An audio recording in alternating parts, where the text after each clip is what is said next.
right, fertile blessings. We are back with another video. All right, before we begin, some announcements real quick. Again, if you want to book, getting ready to wrap it up, probably another 2 weeks to 3 weeks max for the 2024 yearly forecast readings, and that will finish. As I said, you just go back to the first beginning to mid-second week in February, and then that's it. We cut it off. So if you're interested in booking a 2024 yearly forecast reading, or if you're interested in booking any other type of reading I offer, a Klipothic demonic reading, a Santa Muerte reading, an Egyptian oracle reading, a deity reading to see what spirits and gods and goddesses walk with you, a shadow work reading, as I've said many times before, which is always a great thing to do to further your work in mastering the shadow and the hidden self. Or maybe you're just interested in a spiritual consultation, which again, I must stress, is not a reading. I always occasionally have to remind and put that out there because some people think a consultation is a reading. It is not. A consultation is just what it is, sounds and is described as. It's a consultation. A consultation can be used for whatever you want to discuss. Again, to give you an example, what people use consultations for that have been doing consultations with me over the years, they might use it for they might have a bunch of questions they have about the occult and the left-hand path, so they want to take that hour to ask a bunch of questions and build. They might want to focus on a particular area of study, or maybe there's something specific they're struggling with and they want to focus on that, right? That's what a consultation is for. It's not a reading, okay? So if you're interested in either or, shoot me an email at khnum19@gmail.com. And again, if you are requesting a yearly forecast reading, please put that in the subject of the email so that stands out to me, because as I said, as I'm winding it down, I want to make sure I get them all booked for the next couple of weeks, so I have everybody scheduled. Okay, I appreciate it. Also send me in that email the days and times you're available, a full weekly availability, please. Not just I'm available this day at 3 o'clock. It doesn't work like that. I wish it was that easy. Trust me. It would make my life a lot easier, but it's just not like that. All right. But in the time zone you're in, please put that clearly, the time zone you live in. Because as I said, I deal with people in all parts of the United States, every time zone, West Coast, East Coast, Midwest. And then I have a bunch of clients I deal with overseas. I have people in Africa, Europe, the Middle East. I mean, you name it. So sometimes periods where it's even extra busy than normal, it becomes a little bit challenging scheduling these calls, all right? I try to do my best, and then you have to remember I'm doing mentorship calls throughout the month. It's a lot, you know, and I'm not saying that complaining. It's a great thing, but I try to be as efficient as I can. Nobody's perfect. Sometimes I can't get back to you right at the drop of a dime. It's just a lot. So the more information I get from you, the easier it makes it for me to schedule a time that's convenient, that works for you and works for me. All right? So shoot me an email if you're interested in a reading or a consultation. Also, if you want to sign up for classes, the way to do that is real simple. Go to the official Primordial Chaos Patreon page, patreon.com/Baniti, BANITI. Go to Tier 3. Tier 3 gives you access to the 3 private classes I do every month on Patreon, where you can come in live and participate live if your schedule permits, and the group ritual we do at the end of the month. But don't worry if you can't come to the classes live when they're happening. They're all archived and recorded. And when you join, you not only just get access from the day you join moving forward, you get access into everything in the archive going 4 years back, okay? Which is a bunch of content, tons of ongoing series of classes on every topic you can possibly think of on the occult and left-hand path. I'm constantly adding new content, new classes. You get full access to that, plus all the ritual work, the group rituals, and the work and the resources that's included in the ongoing series of classes. We have classes such as Sith Dark Side Alchemy and Philosophy class. We have the Luciferian Magic and Self-Mastery class, Klipothic Sorcery. We have shadow work classes going on. We had a great class this past Saturday, the Esoterical Occult Bible study class. We have that going on. We have the Egyptian vampiric class. I'm trying to remember most of them. Eastern left-hand path occult class, where we cover the jinn, Iblis, Shaitan, Melek Taus, that system. There's more. I'm missing a few. The necromancy and dark witchcraft class, which is one of the newer classes we added in the last few months. Believe me, there's something there, I'm sure. Norse mythology and runes, left-hand path class. I mean, you name it, it's there. And more. And again, always finding creative ideas to add new classes, ongoing series. Okay, so that's the way to do it. Patreon.com/Baniti, BANITI tier 3. Tier 3 is the tier you want to join. Also, mark your calendars. Make that note. October 2024, late end of the month in October, the 7th annual Journey of the Black Adept Conference here in Hollywood, Florida, at Cultural Expressions. It'll be the 3rd straight year we're doing it there. And actually, it might be the 4th straight year. Wow, this will be 4 years, I believe, we're doing it there. Yeah, 4 years. We've done it 3 straight years. So mark your calendars. More to come on that as we get late into the. I can tell you, it will either be the 3rd or the 4th weekend in October for sure, 100%. We try to the best of our ability to always schedule close to what they call Halloween, which is the high sabbatical point of the occult year. So I always try to get it as close to that as I can, but I can tell you this. Don't do like Brother Eric did and book the wrong week in the flights. But he wound up coming the next weekend and chilling with us anyway and participating in the ritual. So, hey, it all worked out. But definitely will be the 3rd or the 4th weekend in October, 7th annual conference. I'm always looking for new presenters, so put it out there now if you're thinking maybe you want to come and do a presentation, which is about 35 to 40 minutes, and then 15 to 20 minutes of leaving the Q&A open for people. We also have some virtual presenters like we did last year, where they come in via Zoom and speak to everybody there live and everybody that's also tuning in on Zoom. So you can attend 2 ways. You can attend virtually, and you can also attend live in person. Encourage you to more in person, the better. But mark your calendars, October 2024, 7th Annual Journey of the Black Adept Conference. Don't forget to check us out on Instagram, Primordial Chaos 9, all one word, and on Facebook, Primordial Chaos 2 words, where I upload all this new YouTube content. And don't forget to check out the Primordial Chaos podcast page, all right? So you can find the direct link to the podcast, my contact email address, the social media pages. You can find the direct link to the Primordial Chaos Patreon page for classes. All of those links and contacts is in the description box of this video you're watching right now. All right, so this topic is important. I want to talk about this because this comes up a lot in a multitude of ways. I constantly get emails about this, questions like that about this all the time. You see the topic, and I want to stress this as a whole. So I figure since I get a lot of emails about this off and on over the years, and I recently got one in regards to the topic, I want to address this. People will always ask, come on the path, is this the correct way to do this? Should I do this? Should I not do that? Am I supposed to do it like this? Is this wrong, this, that, or the other?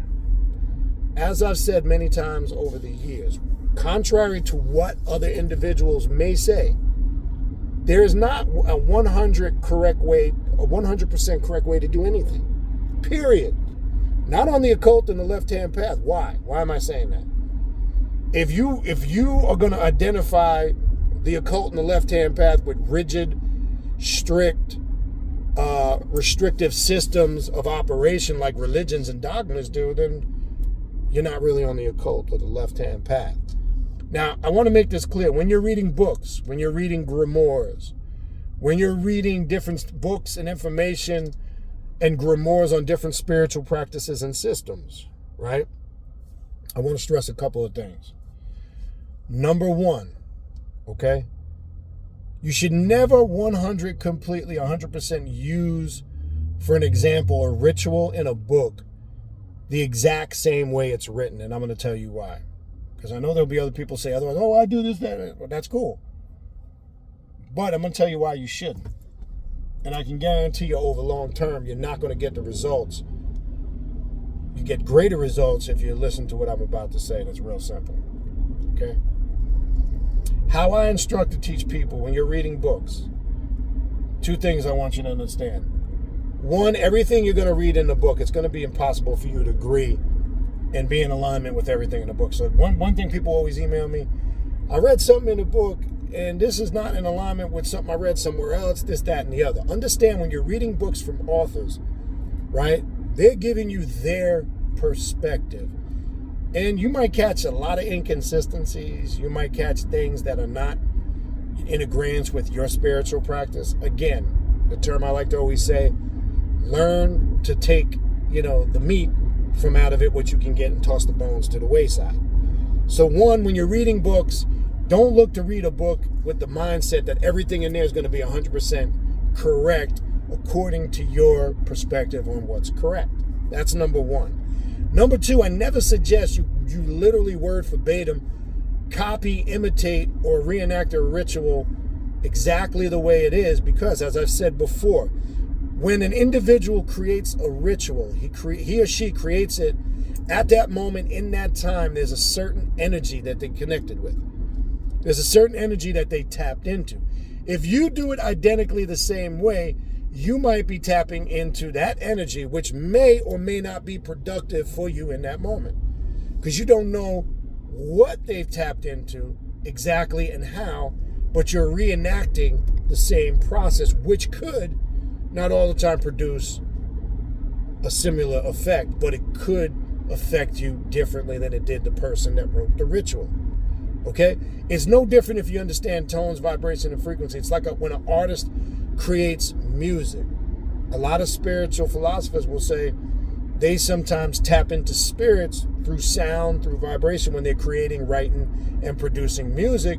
We are exposing ourselves to that energy when we are listening to the music. Because think about when you hear a certain music, a certain genre. It could be something very upbeat and aggressive, and the beat, the tempo, the lyricists, whether they're rapping, singing, they might be expressing that in a certain way that's great, and you're tapping into the vibe and the frequency and the energy of the vocals and of the music. You're also tapping into the same energy that they were exposed to when they were creating the music.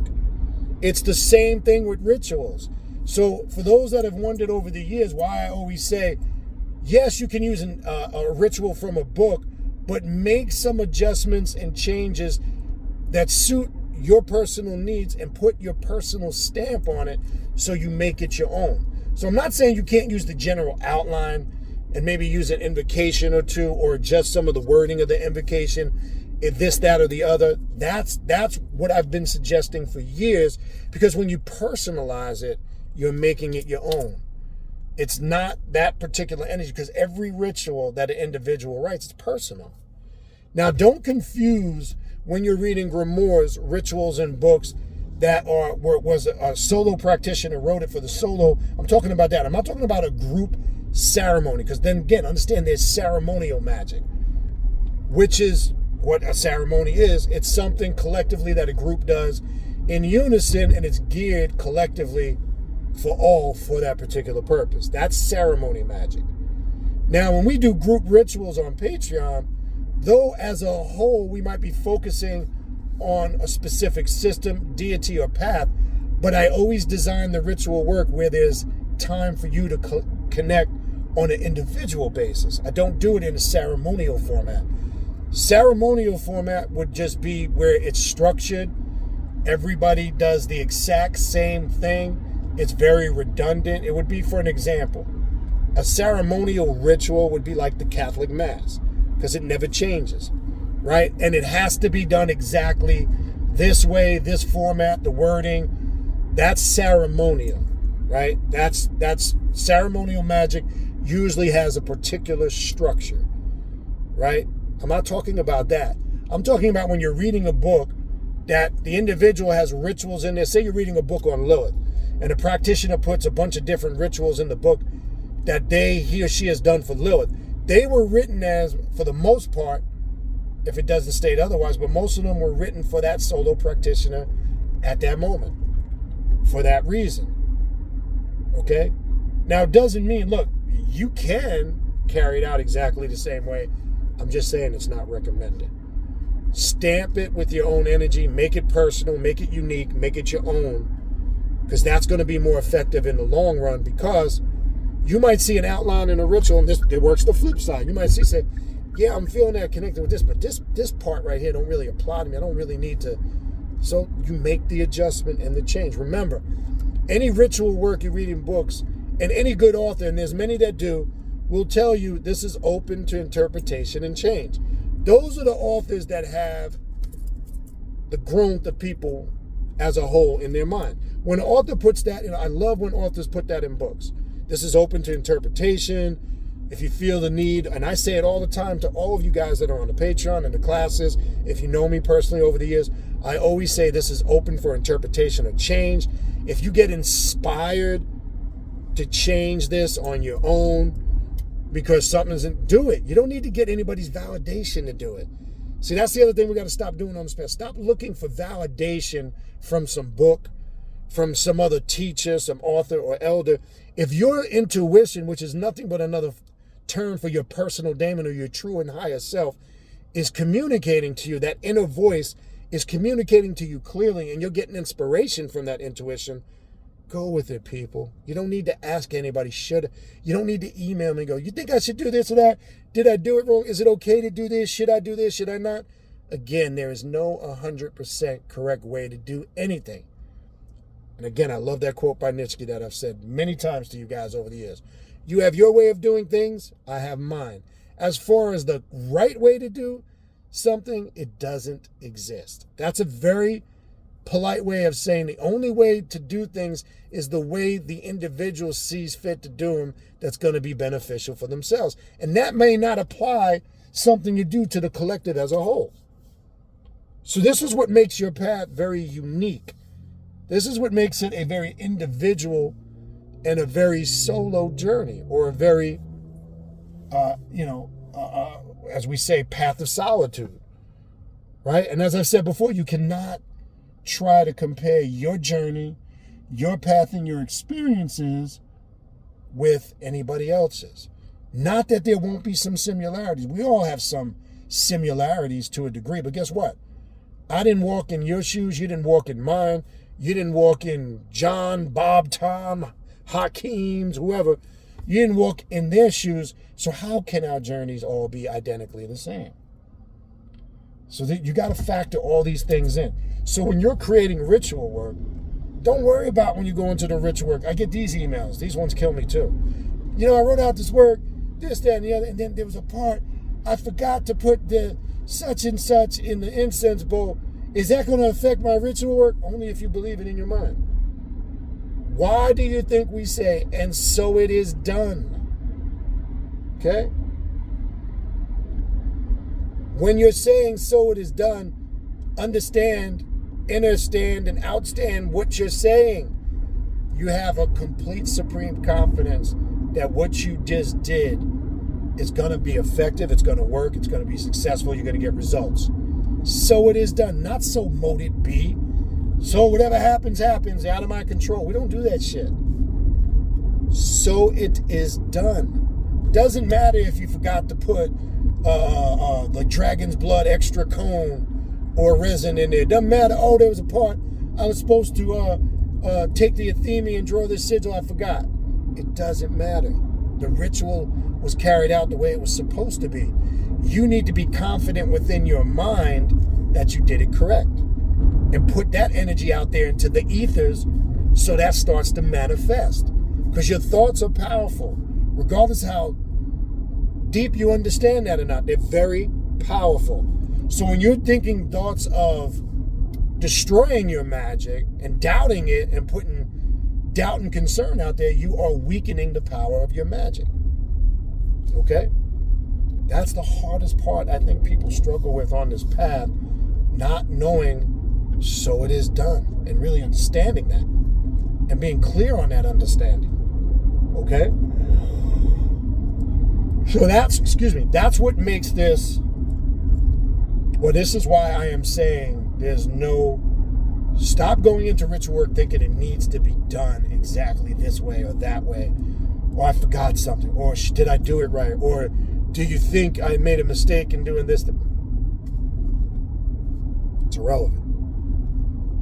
Because part of what you do on this path, if you are a person who really knows how to create ritual work, if you are a person who is successful in ritual work, you're going to find out your ritual work sometimes right there on the fly in the moment. And I'm not saying that works for everybody, works for me, is more powerful than anything you've encountered. Okay? We do a lot of practice like that. We do it right there on the fly in the moment. It can be very chaotic. It can appear to be very unorganized with no structure to it. And sometimes something that looks very chaotic or appears very chaotic in nature can be the most powerful ritual you've ever done and gotten the greatest results from. So stop thinking there's a particular and a 100 correct method of doing things. The only way to do things is the way you see fit to do that's going to work for you as the practitioner. Yes, there's going to be people out there, traditionalists, people who belong to specific schools of thought that are going to tell you otherwise. Oh, if you're part of this, you need to be part of this. You practice vampirism, you need to be in this tradition. It's supposed to be done this way and that way and blah, blah, blah. We don't give a fuck. I know I don't. Because I know that's all bullshit. And how do I know that? Because I've done many things over the years my way that goes very in opposition to what mainstream, quote unquote, traditionalists will tell you in these systems, and I've gotten better results. Okay? So you can't tell me what I'm saying is not true. You may not agree with it, and you're entitled to that. But you cannot tell me what I'm saying is not true. Because it is. It's 100% true. Okay? That's where you as the god or the goddess got to be creative with your ritual work. Right? You as the creator, the folder, the maker, the fashioner of your ritual work, that's where you've got to put your stamp on it. Make it yours. Make sure it lines up with the intent and the goal that you're trying to achieve.